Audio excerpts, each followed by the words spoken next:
Okay, yeah, it's rolling.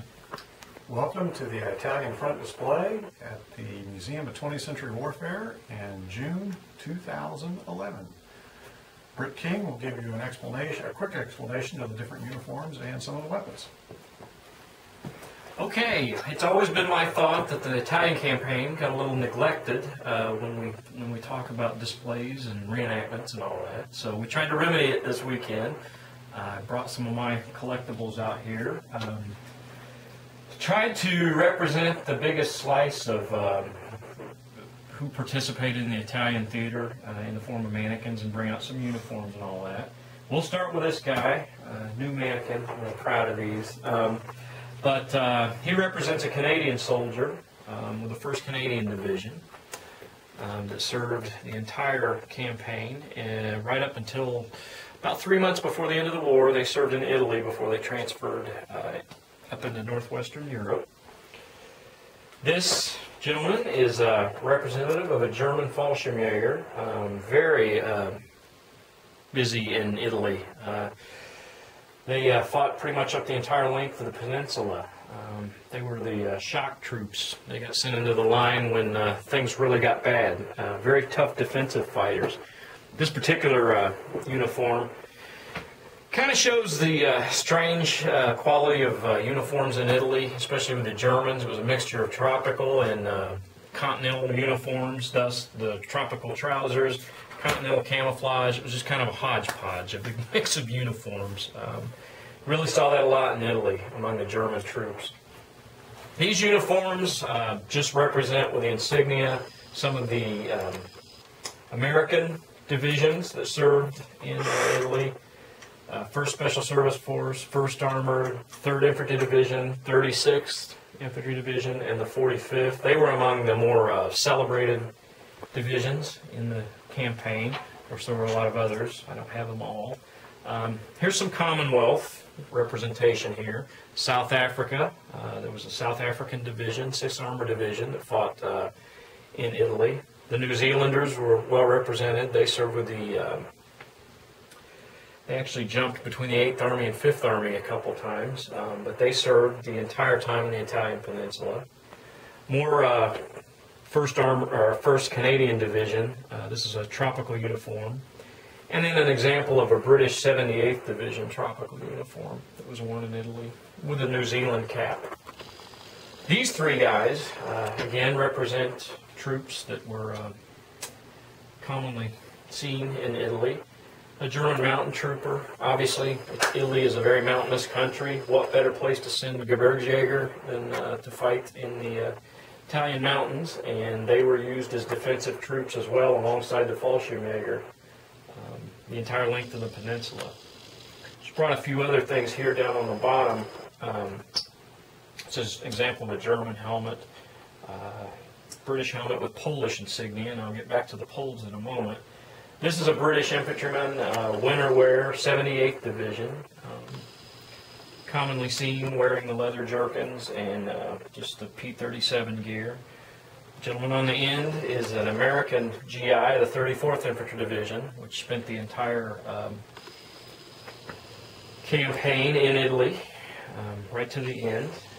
Down here, just a medic's helmet, an example of a 3rd Infantry Division helmet with the insignia stenciled on the side. Brought a couple of French items. There was actually a French Corps in Italy that fought quite well, actually, made up of mostly colonial Algerian and Moroccans, but there were white French troops that had come up from North Africa, and they actually had a really good showing for themselves. In spite of what you hear about the French, there were French that fought, and these guys were quite adept at what they did in the mountains. Here we've got some German uniforms. It's just a German blouse. This is a Panzer Grenadier. This particular camouflage top is with this particular shoulder board, part of the Hermann Göring Fallschirmpanzer Division. They had white piping on their blue shoulder boards.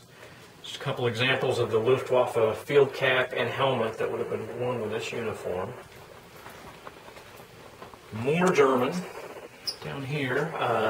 This is actually a tropical version of what the Hermann Goering Division wore in Sicily and in Salerno. And strangely enough, in addition to the tropical gear, because it was still pretty hot in September, they had gotten their hands on SS camouflage smocks. And it's the only time I've ever seen non-SS units really wear SS camouflage was the Hermann Goering Division.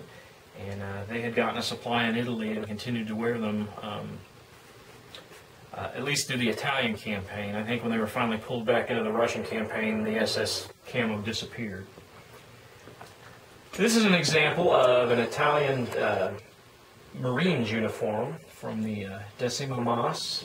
They were troops that were still loyal to the Mussolini government that was allied to the Germans to the end of the war. These particular Italians were sent against U.S. troops, and they were really one of the only units of organized Italians that were actually sent into the front lines. Most Italians were used for partisan duties, anti-partisan duties, supply and things like that behind the lines because the Germans simply didn't trust them. But this particular Decimo Mas, they had Nimbo paratroopers, you had these Marines. They had a good enough accounting of themselves that they were actually sent into the front lines in the Anzio campaign and fought, or Anzio theater operations, and fought there against the Allies. This is one of their helmets and one of their berets. And over here, last uniform, it's a British battle dress jacket issued to the Polish army.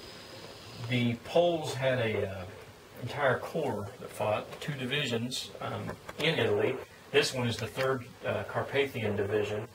They're the ones that actually took Monte Cassino in the Battle of Cassino. They actually finally took the monastery at the top of the mountain. They joined the early 1944. They came into the Italian campaign and were there right till the end of the war. This is just an example of some of the weapons that could be found in the Italian theater. The top is an MP40, German submachine gun. Second one is an Italian M91 carbine, Carcano carbine, issued to Italian troops. An M1 carbine used by American troops. I've seen a few new pictures of New Zealanders carrying these too, but primarily an American weapon, obviously. The M1 Garand, which was the premier American weapon in World War II, used by most infantrymen. This is the P-17, it's Eddystone. Brought that here because these were used in great numbers by French troops who were supplied by the United States. Both these and the old Springfield rifles were primarily their main small arm. And the bottom 2 rifles represent 2 different British Lee Enfields. The number 4 on the bottom was used primarily by the British and the Poles, and you had Number 1s. the number 1s were used by New Zealand. New Zealand held on to the old number 1s and didn't go to the Mark 4s. A lot of the 8th Army guys never did get number 4s. Yeah. 10th Army had a lot of them. If you turn, you can. This is the Lichte Maschinengewehr Wehr-2, or light machine weapon 4.2. It was a standard machine gun in the German infantry squads. Panzer Grenadiers and Fallschirmjägers had 2 of these weapons in each of their squad. The reason being this was considered the primary infantry weapon by the Germans, as opposed to the rifle being the primary weapon in the American and British armies. It has a cyclic rate of 20 to 25 rounds per second, but the gunners were trained to fire 5 to 7 round bursts, and they aimed at each individual enemy soldier. They did not spray an area like American machine guns. It's not a fire support weapon. It's used as kind of a shotgun because of the high rate of fire in short bursts, and that's because they had figured from their lessons in World War I, an enemy soldier would only be visible for a very short period of time. So you wanted to put a number of rounds into that sight picture, they called it, very, very quickly. You had a gunner and 2 assistant gunners, and the 2 assistant gunners carried 1,300 or 1,200 additional rounds of ammunition and 1 Sparrow barrel each. And you would rotate the barrels every 200 to 250 rounds to keep from burning one out.